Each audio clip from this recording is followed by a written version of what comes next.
Bonjour à tous, aujourd'hui nous allons aborder le contexte général des élections municipales 2026 en Polynésie française. Au 26 décembre 2025, 214 738 électeurs sont inscrits en Polynésie française. Le vote s'organise dans 266 bureaux de vote répartis sur 60 îles et atolls.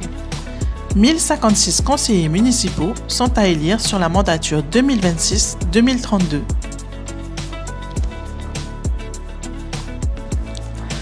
Cette carte présente les chiffres clés par subdivision.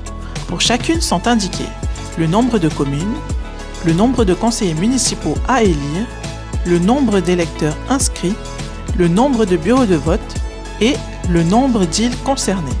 Elle permet de visualiser la répartition du scrutin sur l'ensemble du territoire. Dans les communes de moins de 1000 habitants, les conseillers municipaux sont élus au scrutin majoritaire plurinominal à 2 tours. Le nombre de sièges dépend de la population de la commune. On vote pour des personnes et chaque voix est comptée séparément.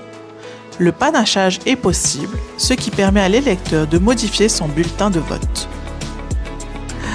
Dans les communes de moins de 1000 habitants, l'élection se fait en 2 tours. Pour être élu au premier tour, il faut d'abord que 25% des votants soient venus aux urnes et qu'ensuite les candidats aient réuni plus de 50% des suffrages exprimés. Le décompte des suffrages se fait par candidat. Si au premier tour il n'y a pas assez de candidats pour le nombre de sièges, au second tour le Haut-Commissariat autorise l'inscription de nouvelles candidatures. Sont élus au second tour les candidats avec le plus grand nombre de voix, c'est-à-dire la majorité relative. Un candidat éligible au deuxième tour est automatiquement inscrit. En cas d'égalité du suffrage, c'est le candidat le plus âgé qui l'emporte. Dans les communes de 1000 habitants et plus, on vote pour des listes, pas pour des personnes. Les conseillers municipaux sont élus au scrutin proportionnel de listes paritaires à 2 tours. Le vote se fait pour une liste complète, sans possibilité de modifier l'ordre ou de barrer des noms. La parité est obligatoire, avec alternance stricte homme-femme ou femme-homme. Le nombre de candidats sur la liste dépend du nombre de sièges à pourvoir, qui dépend lui-même du nombre d'habitants dans la commune. Dans les communes de 1000 habitants et plus, l'élection se fait en 2 tours. Pour être élu au premier tour, une liste doit obtenir plus de 50% des suffrages exprimés pour obtenir 50% des sièges. C'est la prime majoritaire. Les autres sièges sont répartis proportionnellement entre toutes les listes ayant obtenu au moins 5%. Si aucune liste n'a obtenu 50% des suffrages, seules les listes qui ont obtenu au moins 10% peuvent prétendre au second tour. Les listes ayant obtenu entre 5 et 10% peuvent fusionner avec une liste admissible au second tour. Au second tour, la liste arrivée en tête obtient la prime majoritaire. Les autres sièges sont répartis proportionnellement entre toutes les listes ayant obtenu au moins 5%.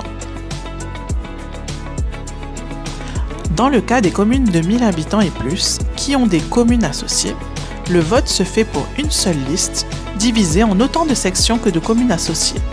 La parité est obligatoire par section avec une alternance stricte. Le nombre de sièges est fixé selon le nombre d'habitants de chaque section.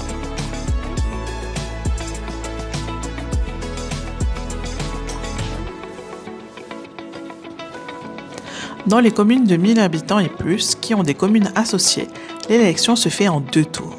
Pour être élu au premier tour, une liste doit obtenir plus de 50% des suffrages exprimés pour obtenir 50% des sièges par section.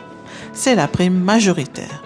Les autres sièges sont répartis par section, proportionnellement entre toutes les listes ayant obtenu au moins 5%.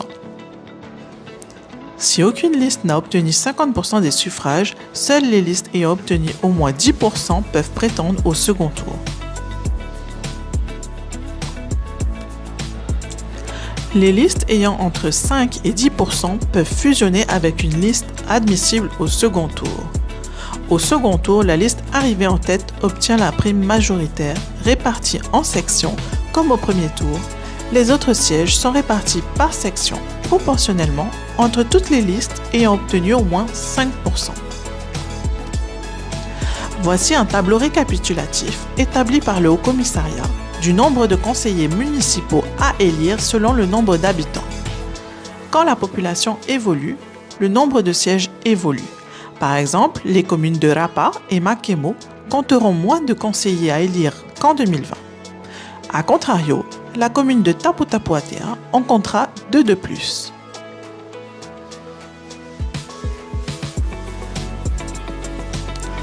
Ce tableau permet de comprendre les modes de scrutin appliqués dans les communes de moins de 1000 habitants et de plus de 1000 habitants.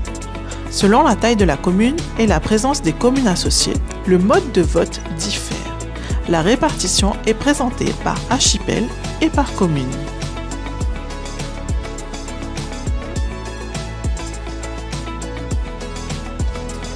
Ce tableau présente les grandes étapes du calendrier électoral. Il détaille les temps forts du premier et du second tour. Dépôt de candidature, campagne électorale. Chaque étape est encadrée par des dates précises.